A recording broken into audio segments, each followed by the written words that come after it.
এখন আমি রেডি হয়ে যাচ্ছি, এটা এখন বলবো না, কিছুক্ষণ পরে বলবো। আর আমি আছি এখন কলকাতা, পিসি বাড়ি এসেছিলাম তো কলকাতা থাকবো আর বড় মার কাছে যাব না, এটা তো হতেই পারে না। নাও বলেই দিলাম, তোমাদের আর বেশি ওয়েট করিয়ে লাভ নেই। তো আমি এখন যাচ্ছি বড় মার কাছে, মানে এখন বড় মার কাছে যাচ্ছি না, এখন যাচ্ছি গঙ্গার পাড়ে, কারণ লঞ্চে করে ওই পাড়ে যেতে হবে, নৈহাটি যেতে হবে। তো এখন আমরা যাচ্ছি, আমি, দিদি, বোন আর পিসি। আর আমার পিসির বাড়ি কলকাতায়, তো এখন যাচ্ছি সবাই মিলে পুজো দেওয়ার জন্য।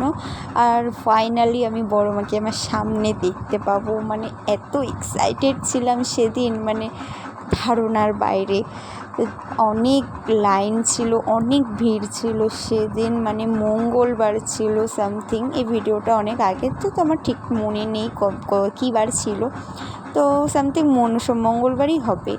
তো এখন আমি লাইন দিতে যাচ্ছি, মানে এত লাইন, এখানে ভিড় প্রচুর ছিল। আর মঙ্গলবার আর শনিবার তো মানে অনেক ভিড় থাকে। তো আমরা ফাইনালি চলে এসেছি মন্দিরের সামনে। আর মন্দিরের সামনেই তো লেখা আছে, ধর্ম হোক যার যার, বড় মা সবার। তো এটা তো ঠিকই। এখন আমরা মন্দিরের ভিতরে প্রবেশ করব।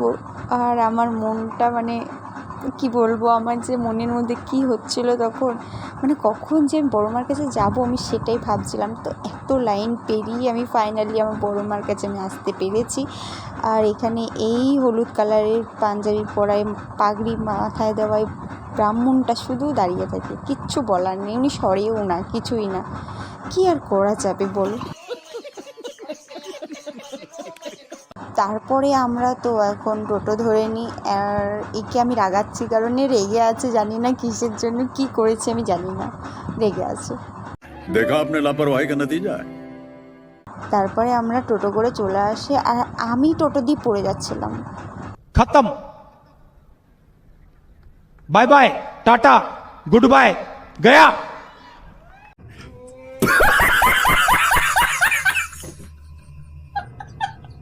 ভিডিওটা কেমন লাগলো জানিও, আর লাইক, কমেন্ট আর ফলো করো। বাই।